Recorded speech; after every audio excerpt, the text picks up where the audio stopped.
That was Alex Narasta, Vice President for Economic and Social Policy Studies at Cato Institute.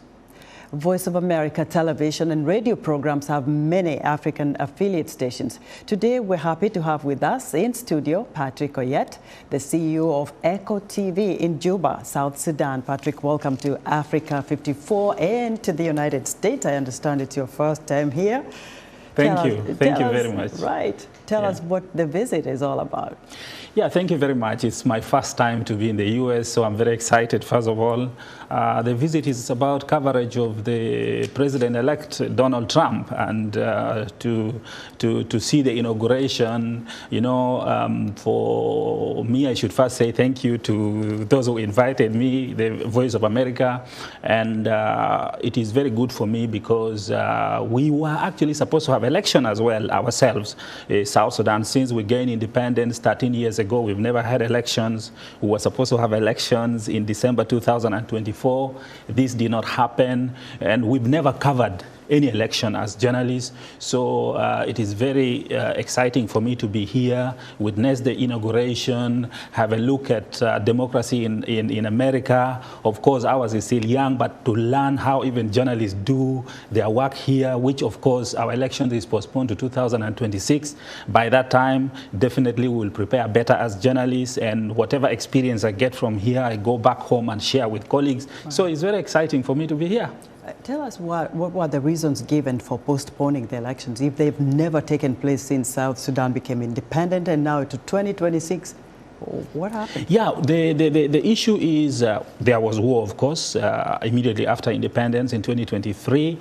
I mean, in 2013 up to 2018, a peace deal was signed. And this peace deal dictates that elections take place before the transition is over. That election was supposed to take place, of course, in December and has been postponed, as I said. The reasons are many. Number one reason is actually the peace agreement dictates that a new constitution be in place before elections take place. This constitution is not yet in place. The other issue is the Electoral Commission itself also is not yet well prepared. It was reconstituted a year ago. It doesn't have the necessary funding. It has not prepared much of the things. The other issue is also the peace agreement, because there were so many fighting groups, so many armed groups, and these armed groups are supposed to be incorporated into one national army so that it can provide actually security for election. This is also not yet done. So there is hope that the postponement will provide time for all these processes that are not complete to be complete. Then people go for election that should be peaceful and transparent and fair enough. Patrick, I just learned that when we were coming to the studio that there's a curfew in Juba. Yes, do you know about that? Yes, What's happening? Yes, as you already know, I'm sure, the fighting in Sudan between the Sudan Armed Forces and the paramilitary rapid support forces. A few days ago, Sudan Armed Forces took a town known as Al-Madani in Jazeera State, and this town had been under the rapid support forces for a year. And when this taking over took place, there were videos that circulated that so many nationals who were living in Madani were killed, and among them, those are actually also South Sudanese. So as we were leaving to come to the U.S., our Ministry of South Sudan Foreign Affairs issued a statement saying they had confirmed that indeed South Sudanese were killed, and they summoned the Sudanese ambassador to South Sudan. They had a conversation, and therefore people prepared protests. So yesterday, on Thursday, there were protests in Juba where some shops belonging to Sudanese were vandalized, some property were looted, and for that reason, on Friday, the president has issued a statement calling for calm and saying, of course, both Sudanese and South Sudanese feel at home at each other's home. The South Sudanese who are in Sudan feel they're home. Also, the Sudanese who are in South Sudan feel they're at home. And actually, I can tell you there are very many Sudanese in South Sudan doing businesses. And the army just on Friday evening in Juba have removed Sudanese from the residential areas, those that they can get. They have taken them to the military barracks, and they have said they will keep them there, as also they are asking for calm to ensure that when calm returns, then they will return them to their respective places.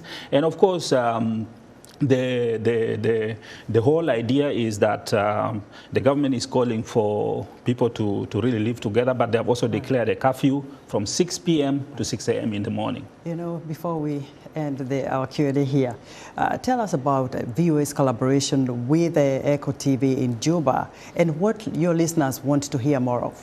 Well, our listeners are very interested, especially on the issues of elections.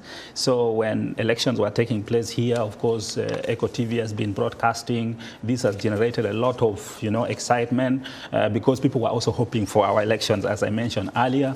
But Echo TV broadcasts, a lot of programs from VOA, including Africa 54.